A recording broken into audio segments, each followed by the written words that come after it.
बेहद खूबसूरत दिखने वाला यह क्षेत्र बक्सर के पर्यटन मानचित्र में न सिर्फ शुमार होने लायक है, बल्कि पर्यटकों के आकर्षण का केंद्र बन जाने की भी काबिलियत रखता है। लेकिन अफसोस ऐसा हुआ नहीं। यह जगह अब तक अनजानी ही रही है।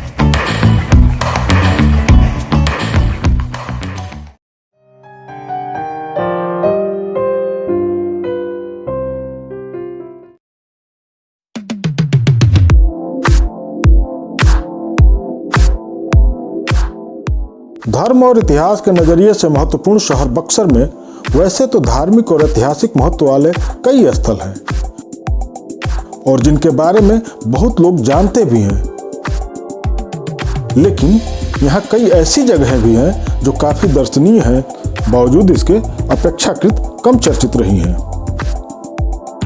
यह जगह भी ऐसी ही है। कुदरत की खूबसूरती से भरपूर, आंखों को सुकून देने वाला प्राकृतिक सौंदर्य यहाँ चारों तरफ पसरा हुआ है। जो बक्सर के तो हैं, लेकिन इस जगह के बारे में नहीं जानते हैं, एक बारगी वे यकीन भी नहीं कर पाएंगे कि यह खूबसूरत स्थान बक्सर की ही थाती है। मगर ऐसा ही है। किसी सी बीच का एहसास कराता यह नजारा बक्सर का ही है। बक्सर की मुख्य नदी गंगा और सहायक नदी ठोरा का मिलन बिंदु है यह, जिसे गंगा ठोरा का संगम भी कहा जाता है। गर्मियों और सर्दियों में जब गंगा का पानी कम होता है और गंगा थोड़ा पीछे चली जाती है, तो यहाँ रेत के टीले उभर आते हैं।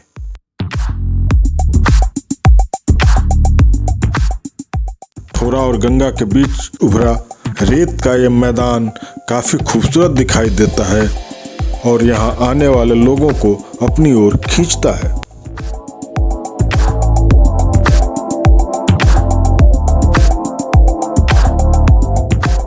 बेहद खूबसूरत दिखने वाला यह क्षेत्र बक्सर के पर्यटन मानचित्र में न सिर्फ शुमार होने लायक है, बल्कि पर्यटकों के आकर्षण का केंद्र बन जाने की भी काबिलियत रखता है। लेकिन अफसोस ऐसा हुआ नहीं। यह जगह अब तक अनजानी ही रही है।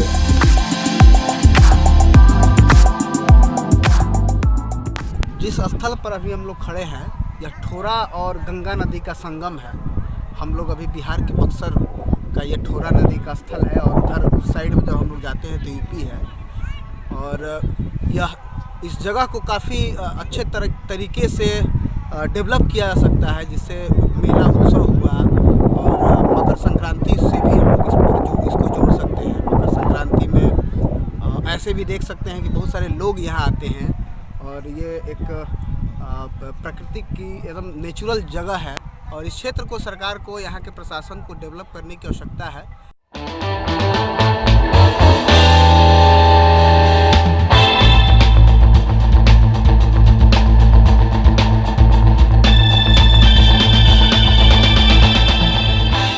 दरअसल शहर के पश्चिमी छोर के आखिर में सेंट्रल जेल के पीछे स्थित यह स्थल शहरवासियों के लिए अनदेखा और उपेक्षित ही रहा है।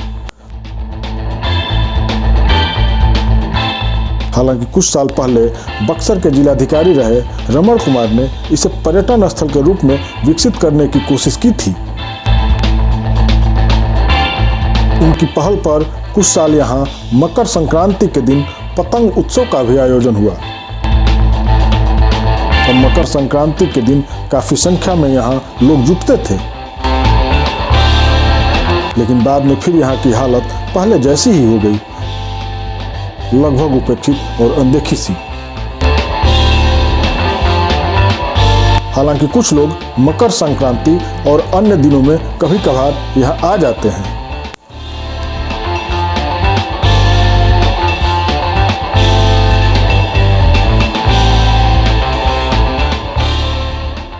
यह एक शुरुआत किए थे यहाँ के पूर्व जिलाधिकारी रमन कुमार, पतंग उत्सव के रूप में इस जगह को डेवलप करने की कोशिश उनकी थी, लेकिन अभी उनके जाने के बाद नहीं हो पाया।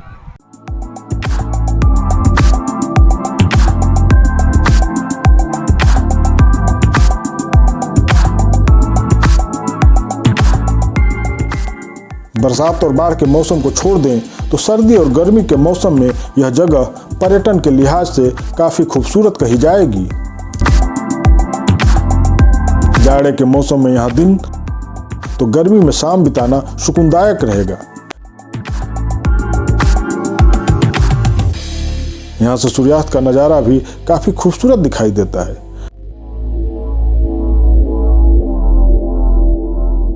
गंगा में डूबते सूरज का झिलमिलाता अक्स मन को लुभाता है।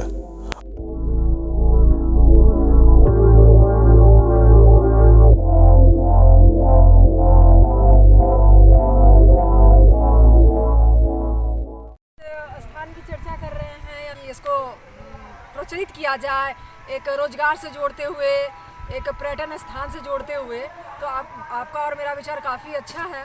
और इस मांग पत्र को अगर हम लोग स्थानीय विधायक और बिहार सरकार के अंतर्गत विधानसभा में पेश करवाया जाए विधायक जी से कि इस स्थान के बारे में आप विधानसभा में उठाएं और यहाँ पे कुछ जो इस निचले तबके के लोग हैं उनको रोज़गार भी मुहैया होगा और प्लस में बाहर से आने वाले लोगों के लिए भी एक देखने लायक गंगा किनारे का स्थल होगा जहाँ पे मन की सुख का प्राप्ति होगा और एक अलग अनुभव वो प्राप्त कर सकेंगे। बक्सर की पहचान पूरे भारत में है और यहाँ धार्मिक स्थल और यहाँ का जो ऐतिहासिक स्थल है इस रूप में इस बक्सर को पहचाना जाता है। लेकिन हम लोग अभी ठोरा नदी का ये जो संगम है और यह जो स्थल है इसको भी हम लोग पर्यटन क्षेत्र के रूप में विकसित कर सकते हैं लेकिन ज़रूरत है कि प्रशासन थोड़ा सा ध्यान दे, सरकार इसको ध्यान दे तो हम लोग इसको पर्यटन के रूप में डेवलप कर सकते हैं और इससे काफ़ी विकास होगा, इसकी पहचान बन सकती है, पर्यटन के रूप में भी इसकी पहचान बन सकती है।